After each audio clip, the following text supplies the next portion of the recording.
అందరికీ ప్రభు అయిన యేసుక్రీస్తు పేరిట శుభాభివందనములండి. మీ ముందుకు రావడానికి ప్రథమమైన కారణం శివశక్తి ఛానల్ నడుపుచున్న కరుణాకర్ సుగుణ అనే ఈ క్రిమినల్ సాలగాని గురించి మాట్లాడడం కోసం మీ ముందుకు రావడం జరిగిందండి.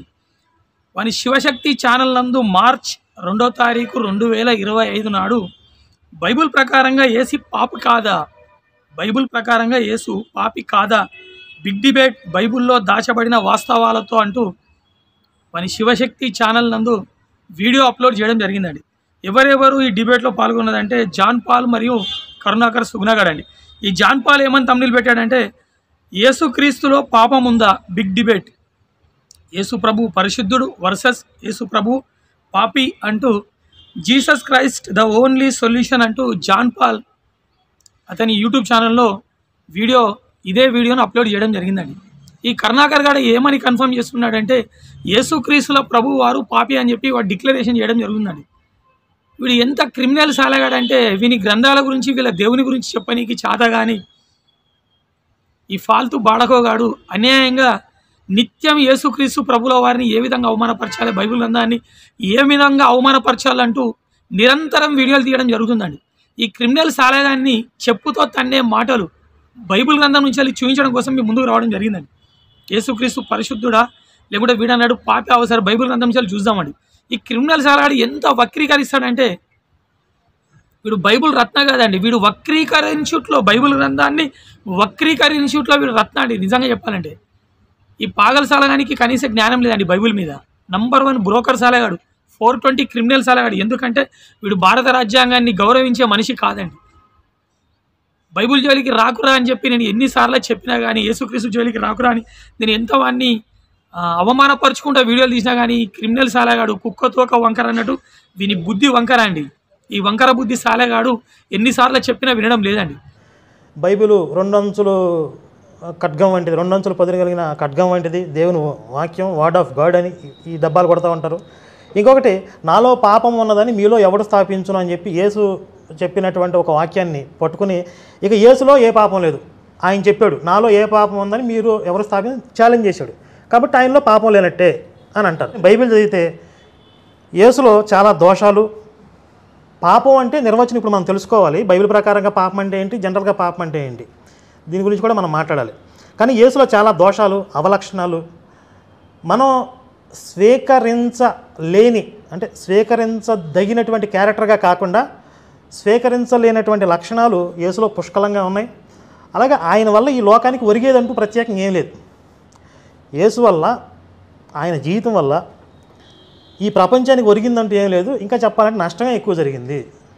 మొదటి రౌండ్లో ఆయన బైబిల్ ప్రకారంగా దేవుని ఆజ్ఞను అతిక్రమించడమే పాపం అని చెప్పారు. కాబట్టి నిర్గమాకాండం 31వ అధ్యాయం 15వ వచనంలో విశ్రాంతి దినాన్న పనిచేయు ప్రతివాడు మరణశిక్షణ పొందాలి అని చెప్పి బైబిల్ దేవుడు యెహోవా చెప్పాడు. తర్వాత 16వ వచనంలో ఇశ్రాయేలీయుల తరతరాలకు విశ్రాంతి దినాన్ని ఆచరించాలి, అది నిత్య నిబంధన అని చెప్పి స్పష్టంగా చెప్పాడు. కానీ మత్తయి సువార్త 12వ అధ్యాయం 11-12 వచనం యేసు విశ్రాంతి దిన ఆచారాన్ని మీరినట్లుగా, ఆ ఆజ్ఞను అతిక్రమించినట్లుగా ఉంది. అలాగే లేవీకాండం 20వ అధ్యాయం 10వ వచనంలో వ్యభిచారం చేసిన వాళ్ళకి మరణశిక్ష అని చెప్పి బైబిల్ దేవుడు చెప్తే, యోహాను సువార్త 8వ అధ్యాయంలో యేసు వ్యభిచారం చేసిన స్త్రీని రాళ్లతో చావగొట్టకుండా ఆపుతాడు. అంటే అక్కడ కూడా ధర్మశాస్త్ర ఆజ్ఞలను మీరి బైబిల్ ప్రకారంగా, బైబిల్ దేవుడి ఆజ్ఞలకి వ్యతిరేకంగా బోధించి యేసు పాపం చేశాడు. ఆజ్ఞ అతిక్రమణమే పాపం. ఎవరి ఆజ్ఞ? బైబిల్ దేవుడి ఆజ్ఞను అతిక్రమించడమే బైబిల్ ప్రకారంగా పాపం. కాబట్టి బైబిల్ దేవుడి ఆజ్ఞను అతిక్రమించిన వారిలో బైబిల్లో మొట్టమొదటి వరుసలో ఉంటాడు యేసు. కాబట్టి అందరికన్నా పెద్ద పాపి బైబిల్ ప్రకారంగా నేను చెప్తున్నాను. బైబిల్ దేవుడి ఆజ్ఞల్ని తిరస్కరించడం, అతిక్రమించడమే పాపం. కాబట్టి యేసు చేసింది బైబిల్ దేవుడి ఆజ్ఞల్ని అతిక్రమించడం. కాబట్టి బైబిల్ ప్రకారంగా యేసు పాపి అనేది స్పష్టంగా ఇక్కడ మనకు అర్థమవుతుంది. బైబిల్ ప్రకారంగా నరకానికి పోయేది ముందు క్రైస్తవులే. యెహోవా అనే దేవుడు నిజంగా ఉంటే ఆయన మొట్టమొదట ఏం చేస్తాడంటే క్రైస్తవులు నరకంలో వేస్తాడు. ఎందుకంటే ఆయన ఆజ్ఞలు అతిక్రమించింది వాళ్ళే. యెహోవా ద్వితీయోపదేశకాండంలో చెప్పిన దాని ప్రకారం ఎవరైనా ఆయన ఆజ్ఞల్ని తొలగించేటట్లుగా, ధిక్కరించేటట్లుగా ఎవరైనా ప్రేరేపిస్తే వాళ్ళని చావగొట్టాలి. యూదులు చేసింది కరెక్ట్ బైబిల్ దేవుడి ప్రకారం. నిజంగా బైబిల్ దేవుడు అంటే యూదులకి మెడల్స్ ఇవ్వాలి, వాళ్ళకి సత్కారం చేయాలి. సభాష్, నా ఆజ్ఞలు బాగా పాటించారా అని చెప్పి. ఇప్పుడు మీరేమంటారో, యూదులు నరకానికి పోతారంటారు.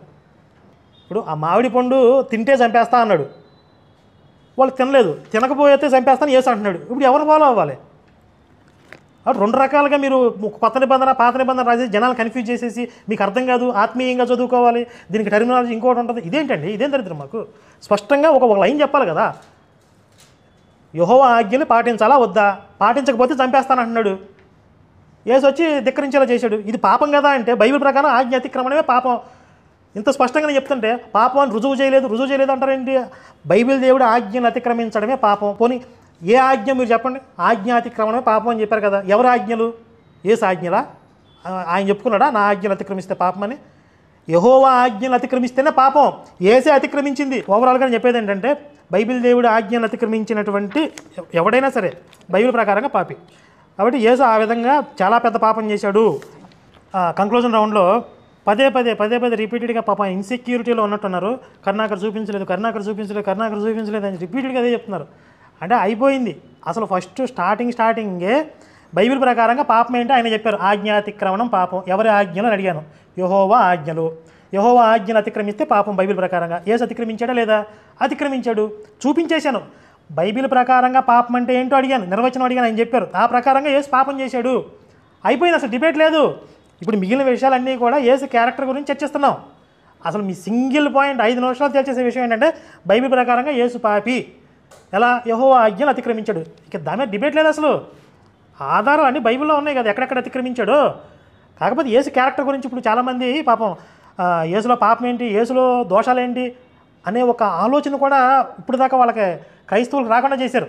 కనీసం ఈరోజు ఒక డిబేట్ పెట్టి నిజంగా దోషాలు ఉన్నాయా పాపాలు ఉన్నాయా అని చర్చించే స్థాయికి వచ్చారు. ఇప్పుడు కొన్ని రోజులు పోతే ఉన్నాయి అని ఒప్పుకునే స్థాయికి వస్తారు, మెల్లగా వస్తారు, అలవాటు అయింది. కాబట్టి చర్చ జరగాలి యేసు క్యారెక్టర్ మీద.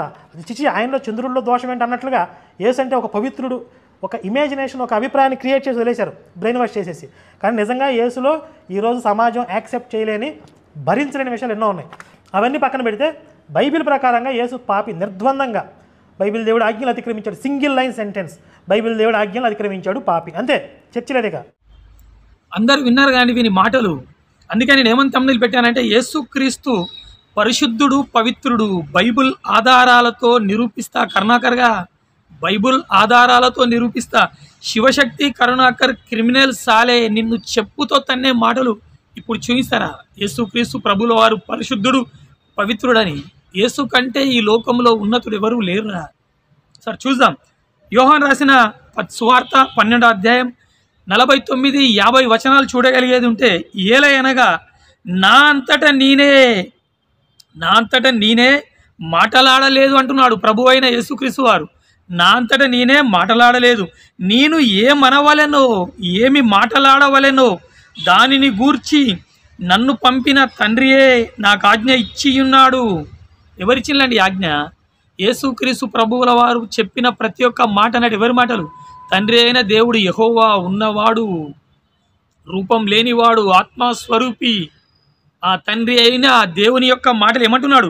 నేను ఏమనవలెనో ఏమి మాట్లాడవలెనో దానిని గూర్చి నన్ను పంపిన తండ్రియే యెహోవాయే నాకు ఆజ్ఞ ఇచ్చి ఉన్నాడు. మరియు ఆయన ఆజ్ఞ నిత్య జీవమని నేను ఎరుగుదును గనుక నేను చెప్పు సంగతులు తండ్రి నాతో చెప్పిన ప్రకారము చెప్పుచున్నానెను. యేసుక్రీస్తు ప్రభువుల వారు చెప్పిన ప్రతి మాట ఎవరు చెప్పించిల్లట? తండ్రి అయిన దేవుడు యెహోవా.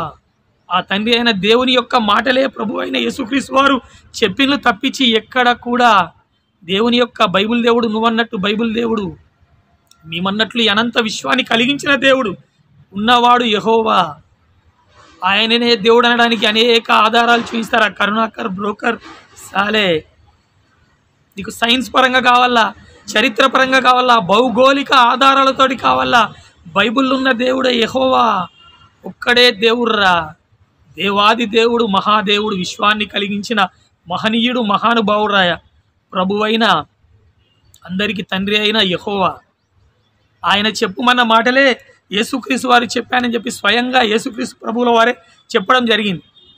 ఒకసారి మనం చూడగలిగేది ఉంటే, ఈ భూమి మీదకి రాకముందు యేసుక్రీస్తు ప్రభువుల వారు ఎక్కడ ఉన్నారో మనం చూడగలిగేది ఉంటే, ఫిలిప్పీలకు రాసిన పత్రిక 2వ అధ్యాయం 6-7 వచనాలు చూడగలిగేది ఉంటే, ఆయన దేవుని స్వరూపము కలిగిన వాడై ఉండి ఎవరు?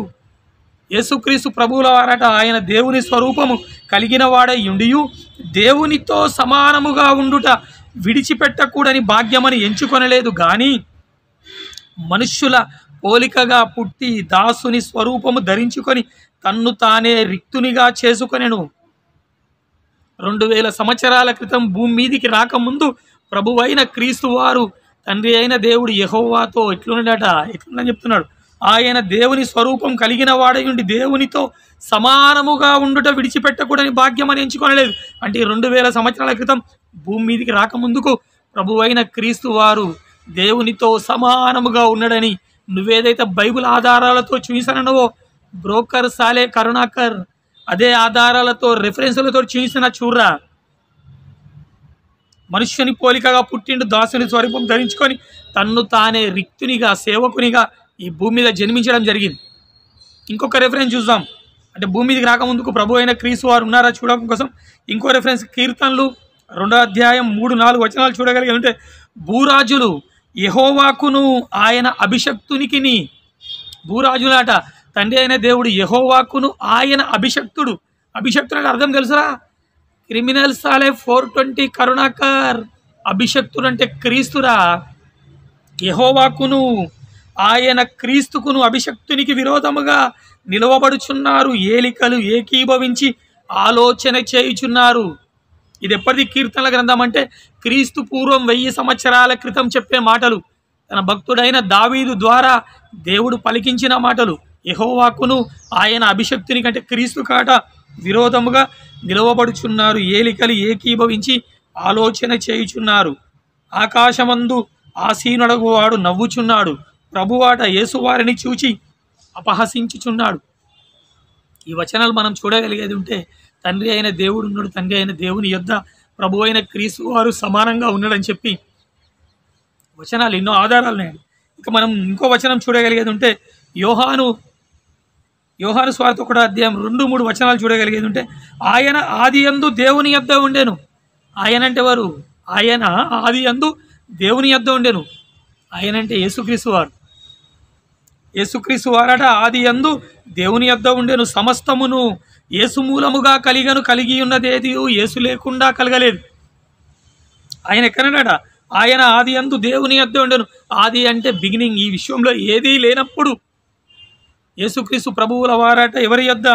దేవుని యొద్ద, యెహోవా యొద్ద ఉండెను. సమస్తమును యేసు మూలముగా కలిగి ఉన్నదేది యేసు లేకుండా కలగెను. యేసు లేకుండా కలుగలేదు. సమస్తాన్ని కలిగించిన వారు ఎవరు? ప్రభు అయిన క్రీస్తు వారు. బ్లూ ప్రింట్ ఆలోచన దేవుంది, ఆచరణ ప్రభు అయిన క్రీస్తు వారిదని అర్థం చేసుకోరా కరుణాకర్గా. బ్రోకర్ సాలే బైబుల్ తెలియదు ఎందుకురా బైబుల్ జోలికి? నీ హిందూ గ్రంథాలు హిందూ దేవుళ్ళ గొప్పతనం చెప్పురా. ఎప్పుడైనా విందామంటే మాటలేరావు నీకు? యేసుక్రీస్తు పేరు చెప్పుకొని బైబుల్ పేరు చెప్పుకొని బ్రతికే అడక్క తినే క్రిమినల్ సాలే కరుణాకర్గా క్రీస్తు జోలికి బైబుల్ జోలికి రాకరా. వచ్చేదంటే నీ పరువు పోతుందిరా బ్రోకర్ సాలే. కొలసీలకు రాసిన పత్రిక 1వ అధ్యాయం 15, 16, 17 3 వచనాలు చూడగలిగేది ఉంటే యేసుక్రీస్తు వారు ఎవరో మనకు అర్థమవుతాండి. ఆయన అదృశ్య దేవుని స్వరూపి అయి ప్రభు అయిన క్రీస్తు వారట అదృశ్య దేవుని. ఎందుకంటే దేవునికి రూపం లేదని బైబిల్ గ్రంథంలో కొన్ని వందల వచనాలు. రూపం లేదండి, మాటకు రూపం లేదు, గాలికి రూపం లేదు. ఏమంటున్నా? ఆయన అదృశ్య దేవుని స్వరూపి అయి సర్వ సృష్టికి ఆది సంభూతుడై ఉన్నాడు. ఏలయనగా ఆకాశమందున్నవియు భూమి అందున్నవియు దృశ్యమైనవి కానీ, అంటే కనిపించేటివి, అదృశ్యమైనవి కానీ కనబడనివి. సైన్స్ ఏం చెప్తుందండి? కనిపించే విశ్వం అంటే కేవలం 5%. అబ్జర్వబుల్ యూనివర్స్ ఎంత అంటే కేవలం 5%. కనబడని విశ్వం ఉన్నది, చీకటి పదార్థం, చీకటి శక్తి, డార్క్ మెటల్, డార్క్ ఎనర్జీ 95% ఉన్నదని చెప్పి సైన్స్ చెప్పడం జరుగుతుంది. అదే మాట ఏమంటున్నాడు దేవుడు? ఏలే అనగా ఆకాశమందున్నవియు భూమి అందున్నవియు దృశ్యమైనవి కానీ కనబడేటివి, అదృశ్యమైనవి కానీ కనబడనివి, అవి సింహాసనములైనను, ప్రభుత్వములైనను, ప్రధానులైనను, అధికారములైనను సర్వమును ఆయన యందు, ప్రభువైన క్రీస్తు యందు సృజింపబడెను. సర్వమును ఆయన ద్వారా, క్రీస్తు ద్వారా, ఆయనను బట్టి, క్రీస్తును బట్టి సృజింపబడెను. ఆయన అన్నిటికంటే ముందుగా ఉన్నాడు. ఈ విశ్వంలో ఏది లేనప్పుడే దేవుని యొద్ద దేవునితో సమానముగా ఉన్నాడు. ఆయనే సమస్తమునకు ఆధారభూతుడు. ప్రభువైన యేసుక్రీస్తు వారి గురించి బైబిల్ గ్రంథం ఇంత ఉన్నతమైన మాటలు రాయిస్తే బ్రోకర్ సాలే, క్రిమినల్ సాలే, నువ్వేమంటావురా? యేసుక్రీస్తు ప్రభుల వారు పాపాత్ముడా, పాపి అంటావురా? బైబుల్ ఆజ్ఞలను, యెహోవా ఆజ్ఞలను అతిక్రమించిండా? ఎక్కడ అతిక్రమించలేదురా. క్రిమినల్ సాలే చూర్రా. యోహాను సువార్త 8వ అధ్యాయం 42. యేసు వారితో ఇట్లా నేను స్వయంగా యేసుక్రీస్తు మాట్లాడుకుంటే ఏమంటున్నాడు? అక్కడున్న యూదులు, అక్కడున్న ఆయనను ఫాలో అయ్యే ఆ గుంపుతో ఏమంటున్నాడు? యేసు వారితో ఇట్లనడు, దేవుడు మీ తండ్రి అయిన ఎడల మీరు నన్ను ప్రేమింతురు. యెహోవా ఉన్నవాడు దేవుడు. మీ తండ్రి అయిన ఎడల మీరు నన్ను ప్రేమింతురు. నేను దేవుని యొద్ద నుండి బయలుదేరి వచ్చిన్నాను. యేసుక్రీస్తు వారు ఏమంటున్నాడు? నేను దేవుని యొద్ద నుండి బయలుదేరి వచ్చి ఉన్నాను. నా అంతటా నేనే వచ్చి ఉండలేదు, ఆయన నన్ను పంపెను. తండ్రి అయిన దేవుడు యెహోవా నన్ను పంపెను అని చెప్పి సాక్షాత్తు యేసుక్రీస్తు ప్రభుల వారు చెప్పడం జరిగింది. నెక్స్ట్ వచనం ఇదే యోహాను 8:40. దేవుని వలన వినిన సత్యమును, ఎవరి వల్ల విన్నాడు? తండ్రి అయిన దేవుని వలన వినిన సత్యమును మీతో చెప్పువాడనైన నన్ను మీరు ఇప్పుడు చంపవెదుగుచున్నారే.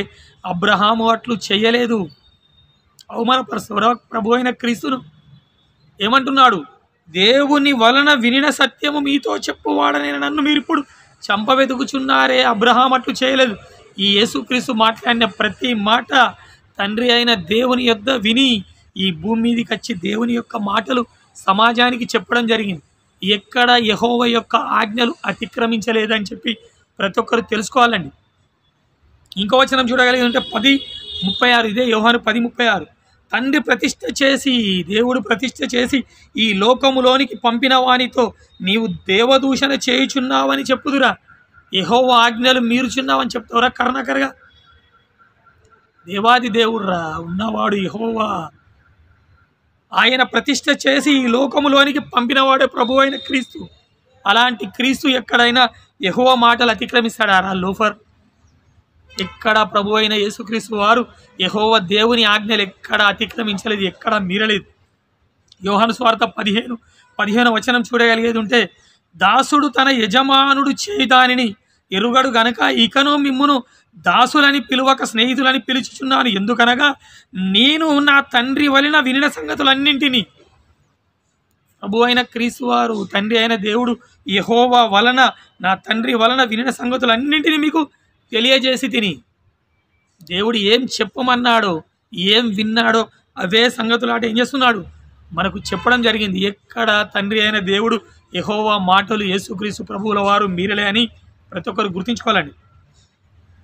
యోహాను 16:27-28 వచనాలు చూడగలిగేది ఉంటే, మీరు నన్ను ప్రేమించి నేను దేవుని యొద్ద నుండి బయలుదేరి వచ్చి తినని నమ్మితిరి గనుక తండ్రి తానే మిమ్మును ప్రేమించుచున్నాడు.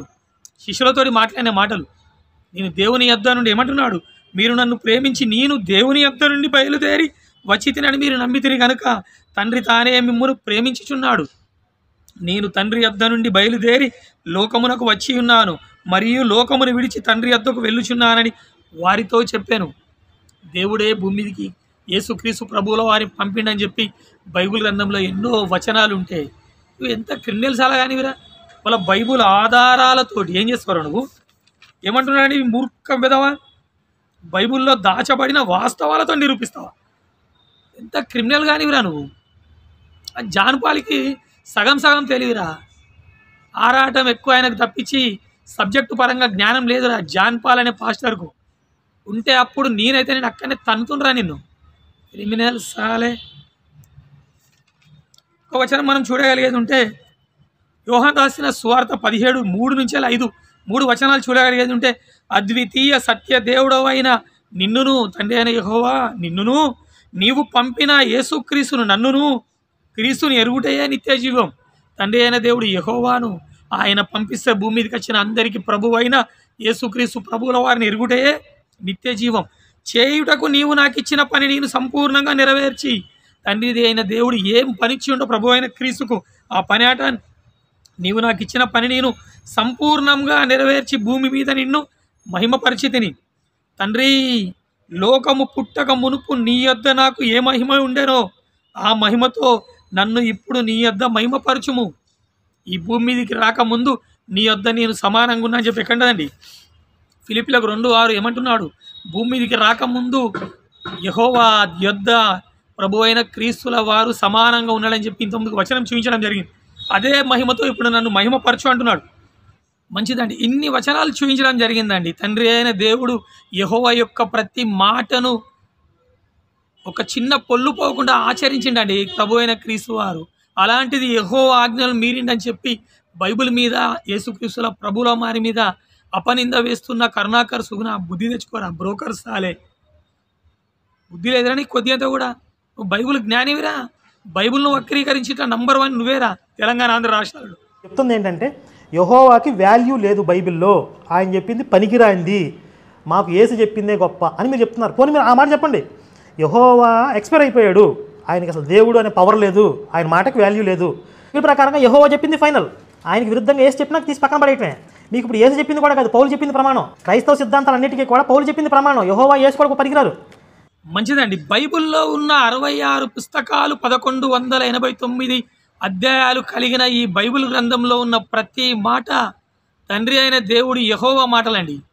అది ప్రభు అయిన క్రీస్తు చెప్పిన మాటలైనా, పరిశుద్ధాత్మ ద్వారా ప్రేరేపింపబడి భక్తులు రాసిన మాటలైనా, ఎవరు చెప్పిన 66 పుస్తకాలు 1189 అధ్యాయాలలో ఉన్న ప్రతి మాట తండ్రి అయిన దేవుడు యెహోవా మాటలని ప్రతి ఒక్కరు తెలుసుకోవాలండి.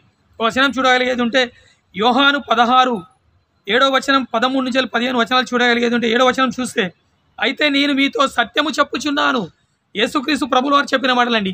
అయితే నేను మీతో సత్యము చెప్పుచున్నాను, నేను వెళ్ళిపోవటం వలన మీకు ప్రయోజనకరము, నేను వెళ్ళని ఎడల ఆదరణకర్త మీ యొద్దకు రాడు.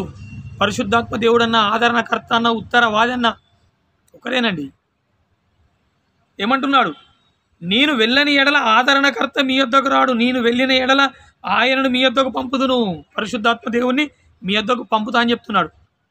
13-15 వచనాలు ఏం చెప్తున్నాడంటే, అయితే ఆయన అనగా సత్యస్వరూపి అయిన ఆత్మ వచ్చినప్పుడు మిమ్మును సర్వసత్యములోనికి నడిపించును. ఆయన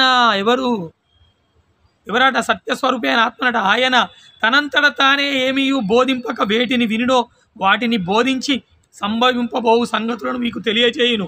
ఆయన అంటే ఎవరు? ఆత్మ, సత్యస్వరూపి, పరిశుద్ధాత్మ, ఆదరణకర్త. ఆయన నా వాటిలోనివి తీసుకొని, ఎవరి వాటిలోనివి?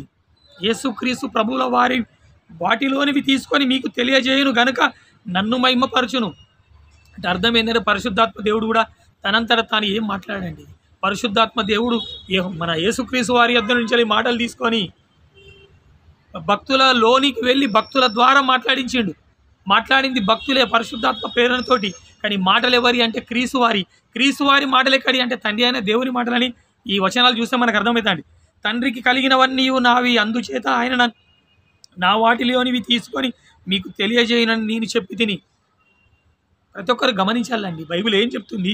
ఈ కరుణాకర్ అనే క్రిమినల్ సాలాడు ఏం చెప్తున్నాడో మనకి ఇక్కడ తేట తెల్లం అవుతుందండి. ఎక్కడ కూడా ప్రభు అయిన క్రీస్తు వారు యెహోవా యొక్క ఆజ్ఞలను మీరలేదని ప్రతి ఒక్కరు తెలుసుకోవాలండి.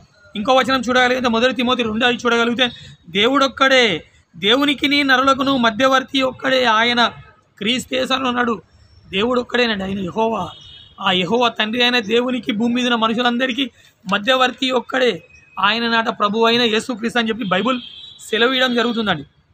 ఇప్పుడు ఎక్కడన్నారు యేసుక్రీస్తు ప్రభువుల వారంటే 1 పేతురు 2:22 వచనాలు చూడగలిగేది ఉంటే, ఆయన పరలోకమునకు వెళ్ళి, ప్రభు అయిన క్రీస్తు వారు ఇప్పుడు ప్రజెంట్ ఎక్కన్నారంటే ఆయన పరలోకమునకు వెళ్ళి దూతల మీదను అధికారుల మీదను శక్తుల మీదను అధికారము పొందిన వాడై దేవుని కుడిపార్శ్వమున ఉన్నాడు.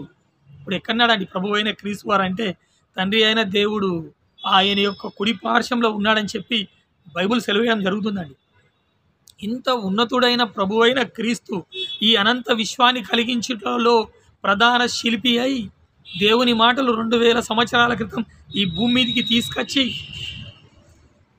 ఎంతో ఉన్నతమైన విలువైన మాటలు తన పిల్లలైన మనుషులందరికీ చెప్పి ఆ మాటలు 3495 భాషలలో తర్జుమైన ఉన్నతమైన మాటలు చెప్పిన ప్రభు అయిన క్రీస్తు వారు పాపి అంటున్న కరుణాకర్ సుగుణ ఎడమకాలు చెప్పందుకొని నీ పనులుడిపేట వరకు కొట్టాల్సి వస్తుంది. క్రిమినల్ సాలే. బుద్ధి ఉన్నదిరా నీకు? ఇప్పుడు 800 కోట్ల మంది అండి ప్రజెంట్ ప్రపంచ జనాభా. 800 కోట్ల మందిలో దాదాపు 200 దేశాలనే అండి. ఈ 200 దేశాలలో ఒక 20-30 మంది ఇప్పుడున్న 200 దేశాలలో ఒక 20-30 మంది ఆ దేశాలని ఏలే అధిపతులు ఎవరికో తెలియదండి, దాదాపు 80% జనాభాకు. కానీ ప్రభు అయిన క్రీస్తు వారు తెలియని వారంటే ఈ లోకంలో ఎవరు లేరండి. అంత ఉన్నతుడైన క్రీస్తును అవమానపరచనీకి నీకు ఎంత బలుపురా కరుణాకరగా, బుద్ధి తెచ్చుకో, ఫాల్తు సాలే. యోహాను సువార్త 12వ అధ్యాయము 11వ అధ్యాయం 11:5 వచనంలో యేసు మార్తను ఆమె సహోదరిని లాజరును ప్రేమించెను అని ఉంది. యేసు ఎవరెవరిని ప్రేమించాడంట? మార్తని, ఆమె సహోదరి మరియని, లాజర్ని, ముగ్గురిని కూడా ప్రేమించాడని ఉంది. ఏ విధమైనటువంటి ప్రేమ ఇది? ఇది కొంచెం సందేహాస్పదంగా ఉంది. ఎందుకు చెప్తాను. ఇక్కడ మార్తని, మరియని, లాజర్ని ముగ్గురిని ప్రేమించాడు కదా యేసు. ప్రేమించి ఏం చేశాడు? ఈ లాజర్ చచ్చిపోతే ఆయన లేపుదామని చెప్పి ఆయన బతికిద్దామని వెళ్ళాడంట. అప్పుడు మార్త యేసుని ఎదుర్కోవడానికి వచ్చిందంట. ఒకసారి చూడండి. మార్త యేసుని ఎదుర్కోవాలంటే ఆయన వాళ్ళ ఇంటికి వెళ్ళక ముందే దారిలో ఈమె కలుసుకుంది. 20వ వచనం, మార్త యేసు వచ్చుచున్నాడని విని ఆయనను ఎదుర్కొని వెళ్ళిన కానీ మరియ ఇంటిలో కూర్చుండి ఉండెను, మేరీ మాత్రం ఇంట్లో కూర్చుంది. యేసుకిను మార్తకి జరిగినటువంటి ఈ సంభాషణలో ఎక్కడా కూడా నువ్వు వెళ్ళి మరియని పిలుచుకురా అని యేసు చెప్పినట్టుగా లేదు. కానీ ఆ తర్వాత మార్త ఏం చేసింది? 28వ వచనం, ఆమె ఈ మాట చెప్పి వెళ్ళి బోధకుడు వచ్చి నిన్ను పిలుచుచున్నాడని తన సహోదరి అయిన మరియను రహస్యముగా పిలిచెను. యేసుకి మార్తకి జరిగిన సంభాషణలు ఎక్కడా కూడా నువ్వు వెళ్ళి మరియని పిలుచుకురా అని చెప్పలా. అంటే ఇక్కడ రాయలేదు, దాన్ని హైడ్ చేసేసారు. యేసు మార్తకి చెప్పాడు నువ్వు వెళ్ళామని పిలుచురామని చెప్పి, కానీ ఈ సువార్తలో రాయలేదు. అంటే మార్త మాటల్లో మనకు అర్థమవుతుంది మరియని రహస్యంగా చెవులో చెప్పింది రమ్మంటున్నాడు నిన్నని చెప్పి. అంటే ఇక్కడ యేసు ఏమడుగుతున్నాడు? లాజర్ని ఎక్కడ ఉంచారు అని అడుగుతున్నాడు. ఇదే మాట ఇంటికి వెళ్ళి అడగొచ్చు కదా. రహస్యంగా మరియని కలుసుకుని అడగాల్సిన అవసరం ఏంటి? అయితే ఇక్కడ ప్లాన్ ఎక్కడ బెడిసికొట్టిందంటే మరియతో పాటు వెనకాల యూదులు కూడా పరిగెత్తారు. ఇది యేసు ప్లాన్లో లేదు. యేసు ఏమనుకున్నాడు? మరియని రహస్యంగా కలుసుకోవాలనుకున్నాడు. కానీ మరియ వెళ్ళడం చూసి మరియని యూదులు కూడా ఫాలో అయ్యారు. యూదులు కూడా ఈ మేరీతో పాటు కలిసి వచ్చేటప్పటికి యేసు ప్లాన్ బెడిసికొట్టింది అక్కడ. అప్పుడు వెంటనే ప్లేట్ మార్చేసి లాజర్ని ఎక్కడ పెట్టారని అడుగుతున్నాడు. ఇదే మాట ఇంటికి వెళ్ళి ఎందుకు అడగలేదు? మరియని రహస్యంగా కలుసుకోవాల్సిన అవసరం ఏంటి? మరియని ప్రేమించాడు, ఏ విధంగా ఎందుకు ప్రేమించాడు? ఇవన్నీ కూడా మీరు చూస్తుంటే లోకాసు వార్తలో ఆమెను పాపాత్మురాలైన స్త్రీ ఎందుకు అన్నారో మీకు అర్థమవుతుంది. ఎందుకంటే మేరీకి యేసుకి ఇక్కడ ఉన్నటువంటి ఒక రహస్య సంబంధం కానీ మనకు రిఫ్లెక్ట్ అవుతుంది. ఇది డైజెస్ట్గా అయినటువంటి యేసు శిష్యులు మత్తయి, మార్కు, లోక. మత్తయి, మార్కు ఆమె పేరు రాయడానికి ఇష్టపడలేదు. లోక ఏకంగా పాపాత్మురాలని చెప్పేశాడు. ఆ కక్ష అంటే మాకంటే కూడా యేసు ఆమెను ఎక్కువగా అభిమానిస్తున్నాడు, ఎక్కువ ప్రేమిస్తున్నాడు. ఈ విషయాన్ని ఫిలిప్పు సువార్తలో కూడా రాయబడడం జరిగింది. ఎందుకంటే నేను ఆధార సహితంగా అన్నాను. ఆధారాలు అంటే మీరు బైబిల్లో చాలా భాగం దాచేసి ఒక చిన్న భాగం చూపించి ఇదే యేసండి అంటే కుదరదు. 18 సంవత్సరాల అంశం కూడా మళ్ళీ చర్చిద్దాం. యేసుకు సంబంధించినటువంటి శిష్యుల్లో 12 మంది శిష్యుల్లో ఫిలిప్పు ఒకడు. ఆ ఫిలిప్పు రాసినటువంటి సువార్తలో what does the gospel of Philip say about the relationship between Jesus and Mary Magdalene? The lord he says loved Mary more than the disciples and he often kissed her in the mouth and Peter said sister we know that the lord has loved you differently from the other women. ఇక్కడ మరియను ప్రేమించాడని బైబిల్లో రాయబడింది కదా ఉన్న సువార్తల్లో. అది ఎక్కడుంది కరుణాకర్ గారు Bible? అది ఇంతకుముందు చెప్పా కదా, మార్కు సువార్త, అదే యోహాను సువార్త. యేసు కిస్ చేశాడు అదంతా ఫిలిప్పు సువార్త అండి. ఫిలిప్పు సువార్త బైబిల్లో. ఫిలిప్పు సువార్త అదే చరిత్ర ఆధారాలు. ఎక్కడుంది ఫిలిప్పు సువార్త? చరిత్ర ఆధారాలతో వెళ్తున్నాను. చరిత్ర అంటారు దాన్ని. మీరు గూగుల్లో చరిత్రలోకి వెళ్తారు కదా. అలా కాదు, దాన్ని చరిత్ర అంటారా? ఒకసారి ఇప్పుడు ఆపుతున్నాను, టైం మీరు డిస్కస్ చేస్తున్నారు. ఫిలిప్పు రాసిన సువార్త రాత ఆపగడు 1 minute క్వశ్చన్ అడగొచ్చు అని చెప్పాడు ఆయన.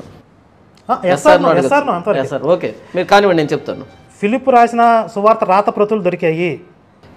ఆ రాత ప్రతుల్లో మేరీ మ్యాగ్దలేన్ని కిస్ చేసుకునేవాడు. అప్పుడు పీటర్ చెప్తున్నాడు, sister we know that the lord has loved you differently from other women. అంటే ఇతర స్త్రీల కంటే భిన్నంగా మిమ్మల్ని ప్రేమించాడనే విషయం నాకు తెలుసు అని చెప్పి పేతురు చెప్పాడు. అలాగే మరియని ప్రేమించాడనే విషయం యోహాను సువార్తలో రాయబడింది. ఇంకొకటి కీలకమైన సందర్భం ఏంటి? మరియని రహస్యంగా ఎందుకు కలుసుకోవాలనుకున్నాడు? అసలు మరియతో పాటు యూదులు వచ్చేటప్పటికి ఈయన ప్లాన్ బెడిసికొట్టింది తప్ప ఈయన ప్లాన్ ఏంటి? మరియని రహస్యంగా కలుసుకోవటం.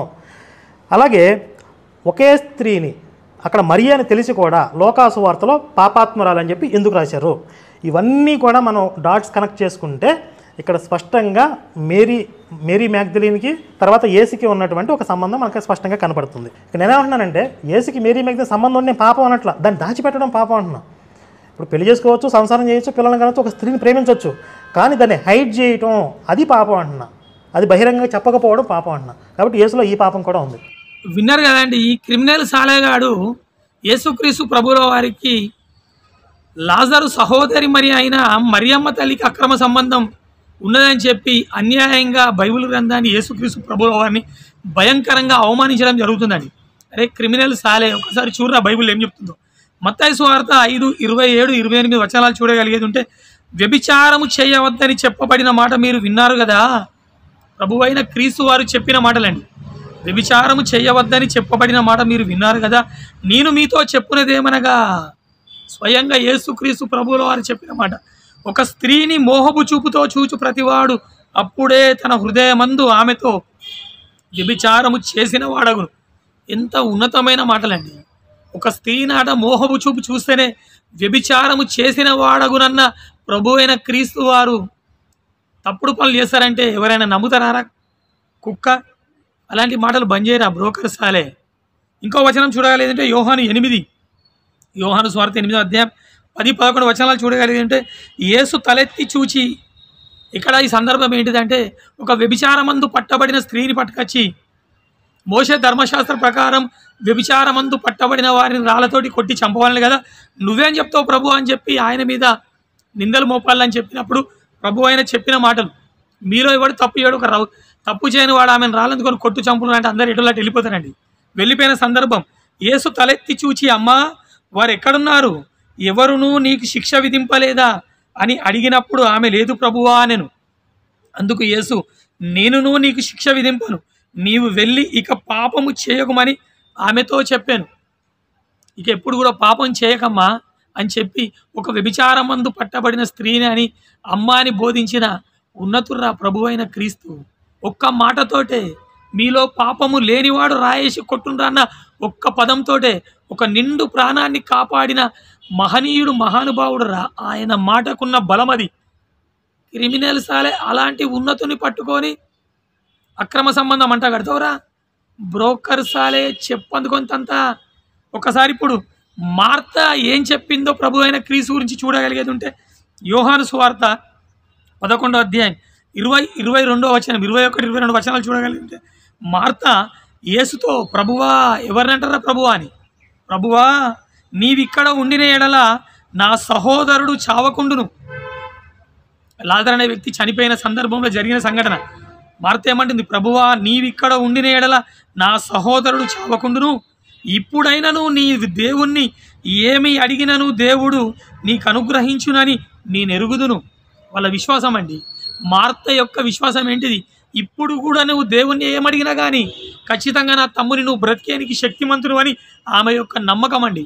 అంత విశ్వాసము ప్రభువైన క్రీస్తు మీద ఉండి ఆయనను ప్రభువా అని మొక్కే ఆ స్త్రీని పట్టుకొని తప్పుడు మాటలు మాట్లాడతావారా కరుణాకర్గా? ఆమె వెళ్ళి వాళ్ళ అక్కని పిలుచుకొచ్చిందా? ఒకసారి చూద్దామండి. ఈ మరియం లాజరు సహోదరినైన మరియా ఏమంటుందో చూడగలిగేది ఉంటే, ఇదే యోహాను 11:32లో, అంతటా మరియా యేసు ఉన్న చోటుకు వచ్చి ఆయనను చూచి ఆయన పాదముల మీద పడి, యేసుక్రీస్తు ప్రభువుల వారిని చూడంగానే వచ్చి ఆయన 2 కాళ్ళ మీద పడ్డదండి. ఆయన పాదముల మీద పడి, ప్రభువా నీవు ఇక్కడ ఉండిన ఎడల నా సహోదరుడు చావకుండును. ఆమె యొక్క విశ్వాసం ఏంటిది? నీవు ఇక్కడ ఉండిన ఎడల నా సహోదరుడు చావకుండును అని చెప్పి ఆ మార్త కానీ మరియా కానీ వాళ్ళ యొక్క విశ్వాసాన్ని మనం గమనించాలండి.